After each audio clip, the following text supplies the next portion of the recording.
Welcome to Old Stuff Show. Today we're looking at vintage railway memorabilia.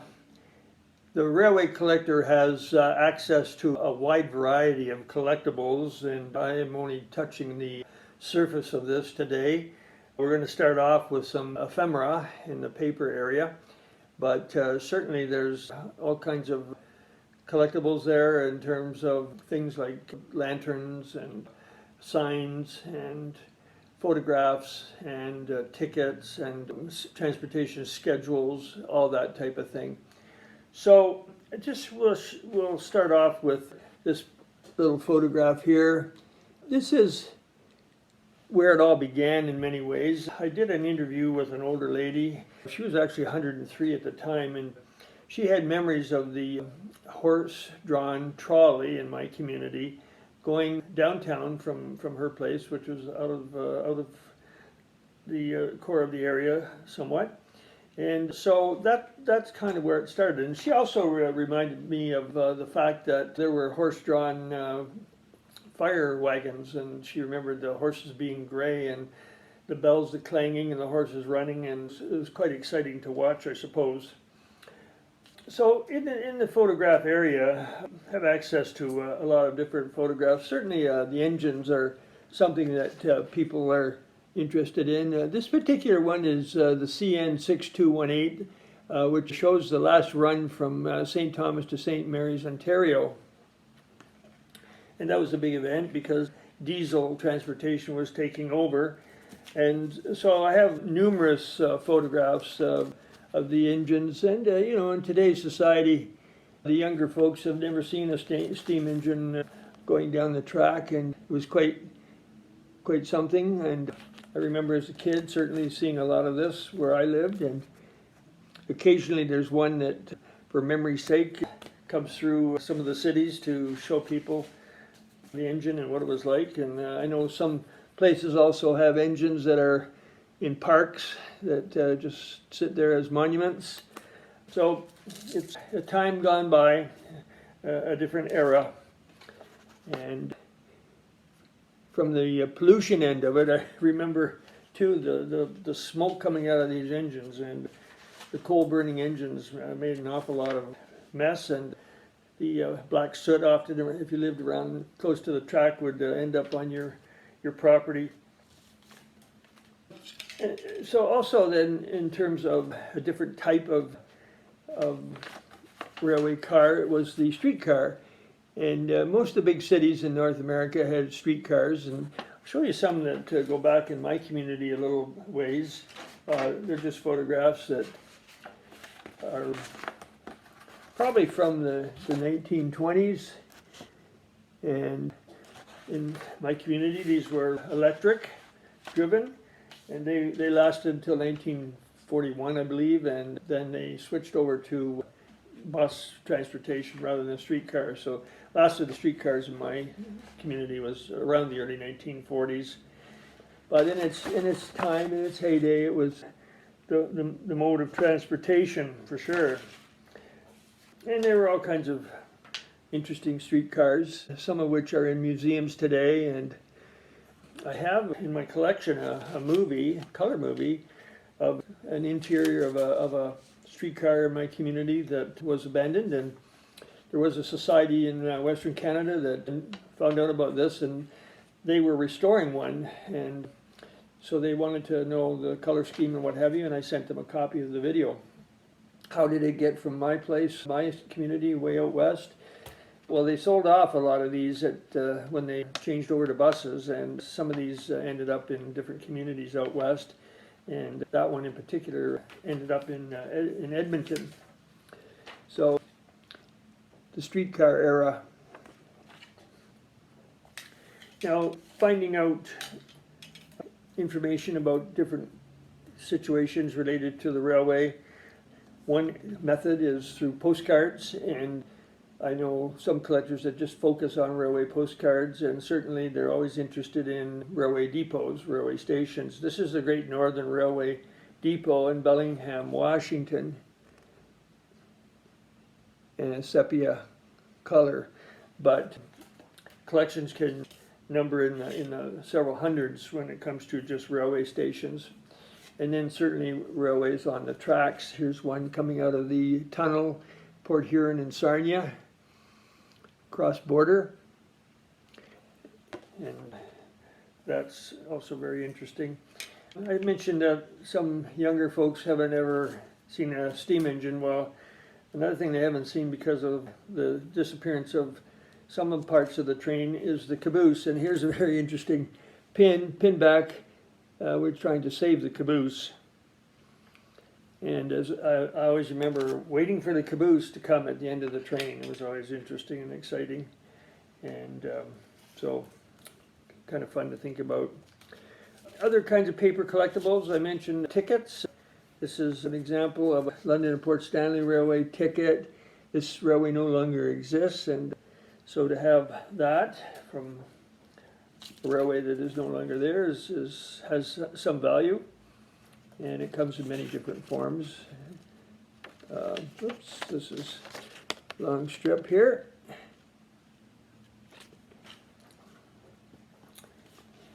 And Excursion Ticket. People that collect transportation tickets, railway or streetcar or bus, also like to collect relatively more current ones, some from the 50s, 60s. This is one from my own community, a ticket stub that had been used at one point. Some people like to collect logos. Here's a logo on an envelope cover from the Canadian Pacific Railway. This one is dated 1933, so it goes back a little ways. Another kind of different collectible for railway is, I have two of these. They're pins, and they're for the United Transportation Union, which railway workers were part of, some of them in those days. This is different. This is the Canadian Pacific Railway Hotel bottle opener. So as I said, there's so many different kinds of memorabilia, and this is just the tip of the iceberg. So we'll look at some more and show you some different types. So the first half of the video we focused on ephemera, and I've just returned from getting a bunch of equipment collectibles from a friend who's a serious railway collector. So I'm going to share some of that with you now, and we have a few pieces that will show the variety of things available to the railway collector. So on the left side, my left side, there's keys, and the smaller ones, they're switch keys. The switch keys have really always been popular with the collectors. There's thousands of them that were made throughout the years, and every worker would have a set. And so they would be stamped with the railway on the front side. So if I focus in a little closer, you see the D, L, and W, which is the Delaware, Lackawanna, and Western Railway. And then you can see the C&O, Chesapeake and Ohio, and the PCRR, the Pennsylvania Central Railway. And there's others in there. I know there's a CPR in there. So that's the shorter switch keys. And then there's the longer keys. And these keys would be used for shanties or coal sheds or signal boxes, cabooses, coaches, and they were around 3 or 4 inches long usually. So the railway person would have a whole set of keys on them at all times. There would be locks like this Chesapeake and Ohio lock that they would have for closing certain doors and major parts of the car or like I said, a shed or whatever. So all of these, the keys, the locks, they're all very collectible. So if we go on to this quite large lantern in the center here, this is a switch lamp, and switches on the main line or in the yards had these mounted on posts, and they indicated when the line was open or closed. Each of these lamps had 4 lenses, a combination of 2 red and 2 green or amber, The lenses were made of glass or plastic. So it's quite a large thing, but the railway depended on the go or stop part of this with this particular kind of lamp.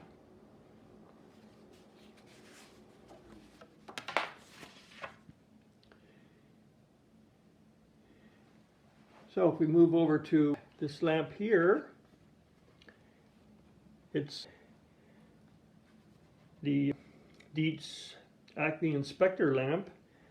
The inspector's kerosene lamp was used by railroad workers for checking a variety of things like the journal boxes or on railway stock.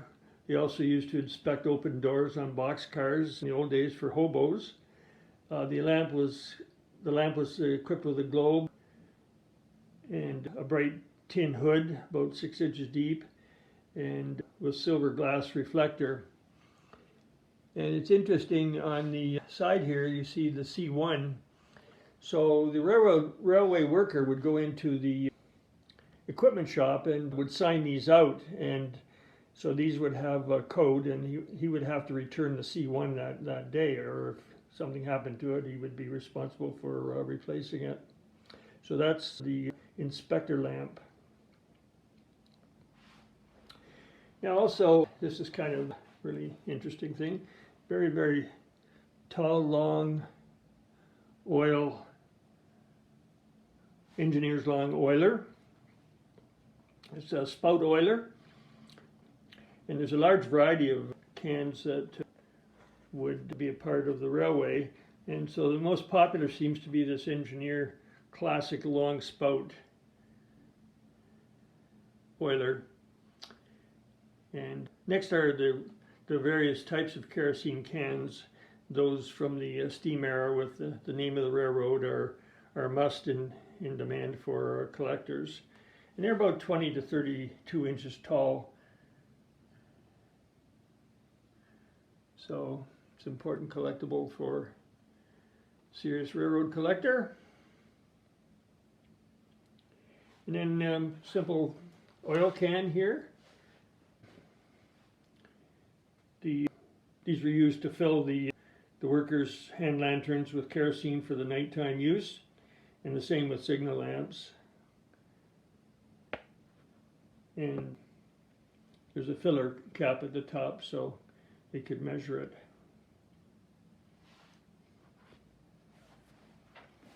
So just back behind here, I'll bring it over here to the front. We have a conductor's hat. This particular one is a CNR, Canadian National Railway conductor's hat. And certainly uniforms and hats are collectible today as well.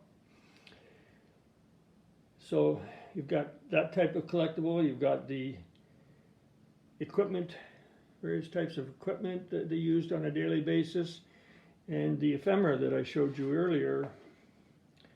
So this is just a very, very small part of the total package of collectibles available to the various serious railway collector. It's something that requires knowledge, and you have to know what you're looking for, and it's become a little more difficult to find. This is, remember, the remnants of the steam engine era that we're talking about here in terms of this equipment.